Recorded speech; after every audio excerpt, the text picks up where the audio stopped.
अस्सलाम वालेकुम दोस्तों, हुरी न्यूज़ चैनल में खुश आमदीद। दोस्तों, डॉक्टर आफिया सिद्दीकी को किस जुर्म की सज़ा दी गई?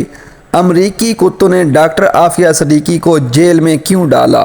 डॉक्टर आफिया सिद्दीकी को अमेरिका के हवाले करने वाले पाकिस्तानी सदर का क्या अंजाम हुआ?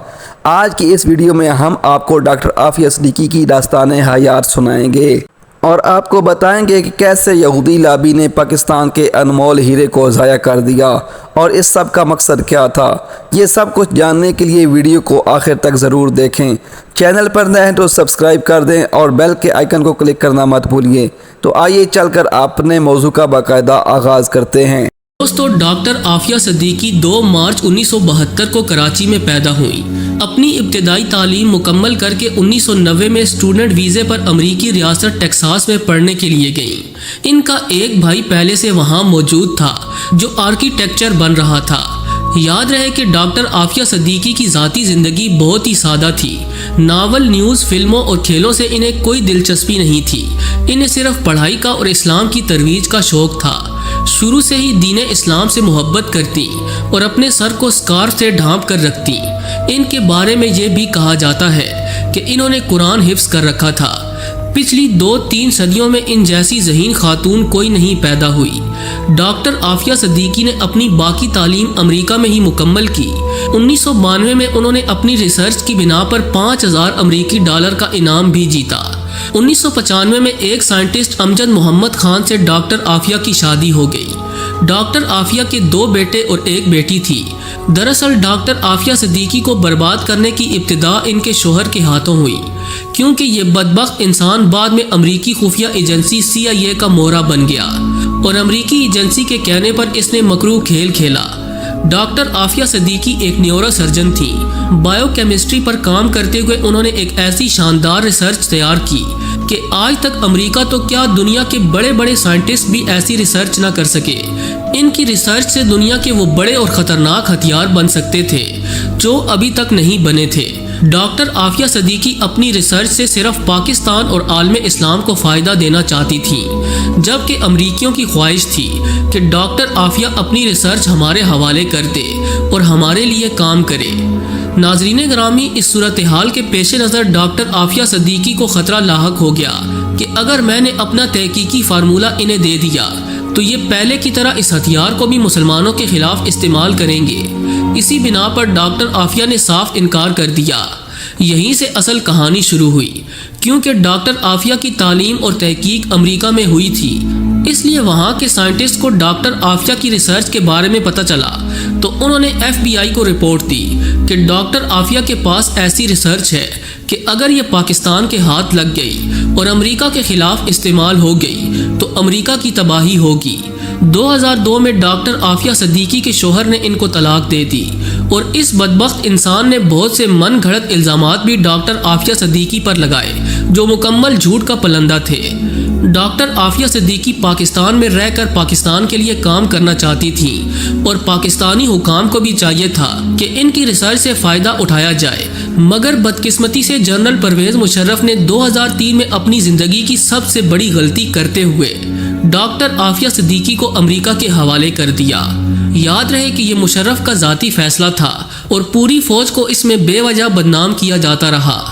अमेरिका के हवाले करने के अगले 5 साल तक किसी को मालूम ना हुआ कि डॉक्टर आफिया सिद्दीकी आखिर कहाँ है। उनके ख़ानदान ने हुकूमत वक्त से दरख्वास्त भी की कि डॉक्टर आफिया को तलाश किया जाए, मगर उस वक्त की पाकिस्तानी हुकूमत ने इस जानिब कोई तवज्जो न दी। 5 साल गुजर जाने के बाद जब आफिया की गिरफ्तारी की खबर आम हुई तो उस वक्त तक जनरल परवेज़ मुशर्रफ की गलती की बिना पर डॉक्टर आफिया सिद्दीकी, उनका ख़ानदान और पाकिस्तान बहुत कुछ खो चुका था। दोस्तों, अमरीकी कुत्तों ने डॉक्टर आफिया सिद्दीकी से रिसर्च लेने के लिए उन पर बहुत जुल्म किए। इन्हें जिस्मानी तशद्दुद के साथ साथ जिनसी ज़्यादती का निशाना भी बनाया जाता रहा। इस दौरान इनके 2 बच्चों को भी कत्ल कर दिया गया। बलग्राम जेल से छूटने वाले कैदियों का बताना था कि जेल की एक सेल से एक औरत के चीखने की ऐसी दर्दनाक आवाज़ें आती थीं कि जिसने आज भी हमें जहनी दबाव का शिकार कर रखा है। आप इससे अंदाज़ा लगा सकते हैं कि अमरीकी कुत्तों ने डॉक्टर आफिया सिद्दीकी पर कितना जुल्म किया होगा। यहूदी जो अमेरिका पर कब्जा करके बैठे हुए हैं, ये अपने हर मुखालिफ को मार देते हैं। مگر ڈاکٹر عافیہ صدیقی کی ریسرچ اتنی پاورفل تھی کہ انہوں نے ڈاکٹر عافیہ کو مارنے والا قدم نہیں اٹھایا، صرف تشدد اور ٹارچر کرتے رہے کہ کسی طرح ڈاکٹر عافیہ صدیقی ہمیں وہ فارمولہ دے دے جس کی انہیں تلاش تھی۔ مگر پہاڑ کی طرح مضبوط صبر رکھنے والی اس باہمت خاتون نے اپنی زبان نہیں کھولی۔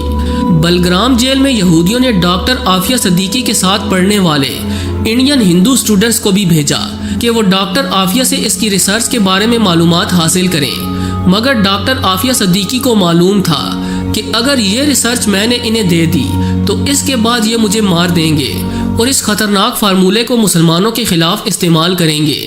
اسی لیے ڈاکٹر عافیہ صدیقی نے ان اسٹوڈنٹس کو بھی خالی ہاتھ واپس بھیج دیا۔ امریکی کتے چاہتے تھے کہ اگر ڈاکٹر عافیہ صدیقی اپنی ریسرچ ہمیں نہیں دیتی تو یہ کسی اور کے بھی کام نہ آ سکے، اس لیے انہوں نے ڈاکٹر عافیہ صدیقی پر اتنا ظلم اور جسمانی اور ذہنی تشدد کیا کہ اب وہ ذہنی طور پر مفلوج ہو چکی ہیں۔ 2003 سے 2013 تک امریکی کتوں نے ظلم و بربریت کی ہر حد کو پار کر کے دیکھ لیا، مگر قوم کی بہادر بیٹی نے اپنی ریسرچ کی ایک لائن بھی ان کے کان میں نہیں پڑنے دی۔ 2013 تک امریکی کتے ڈاکٹر عافیہ صدیقی سے مایوس ہو چکے تھے اور اس وقت کے امریکی صدر باراک اوباما نے اشارہ بھی دیا تھا کہ اگر پاکستان خط لکھتا ہے تو ہم ڈاکٹر عافیہ صدیقی کو چھوڑ دیں گے، مگر نواز شریف نے اپنے ذاتی مفادات کے لیے کوئی قدم نہیں اٹھایا، جبکہ تبدیلی کا نعرہ لگانے والے عمران خان نے بھی الیکشن سے قبل کہا تھا کہ اگر انہیں حکومت ملی تو وہ ڈاکٹر عافیہ صدیقی کو پاکستان لے کر آئیں گے، مگر افسوس کہ عمران خان کا یہ وعدہ بھی ان کے دیگر وعدوں کی طرح ریت کی دیوار ثابت ہوا اور آج تک قوم کی بیٹی امریکی کتوں کی قید میں ہے۔ معزز خواتین و حضرات، گرفتاری کے بعد ڈاکٹر عافیہ صدیقی کے بارے میں یہ پروپیگنڈا بھی کیا گیا کہ وہ تو پاکستانی شہری نہیں بلکہ امریکی شہری ہیں۔ پھر ڈاکٹر عافیہ کی والدہ عصمت صدیقی نے میڈیا پر آ کر اپنی بیٹی کا پاکستانی پاسپورٹ دکھایا جس پر امریکہ کا ویزا موجود تھا، جس سے یہ دعویٰ غلط ثابت ہوا کہ ڈاکٹر عافیہ صدیقی امریکی شہری تھی۔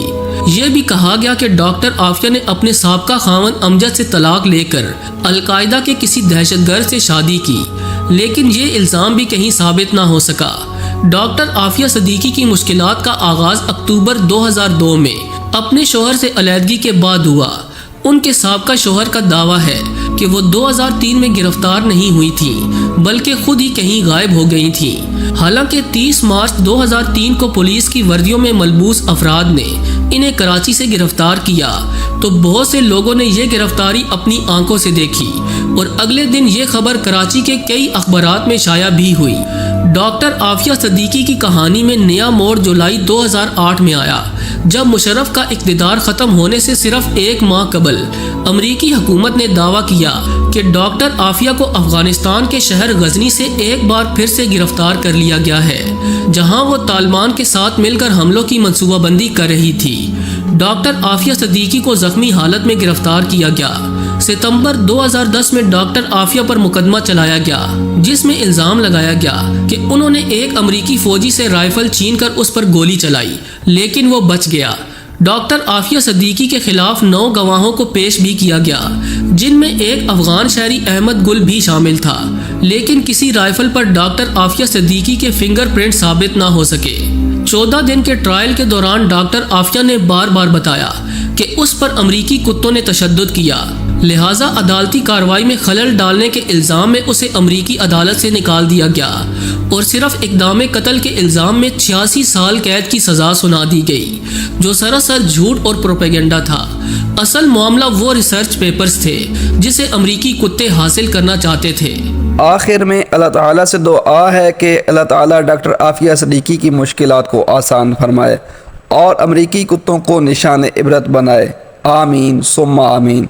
دوستو، امید کرتا ہوں آپ کو یہ ویڈیو اور معلومات پسند آئی ہوگی، تو اس ویڈیو کو لائک اور شیئر ضرور کریں تاکہ ہر پاکستانی تک یہ معلومات پہنچ جائیں۔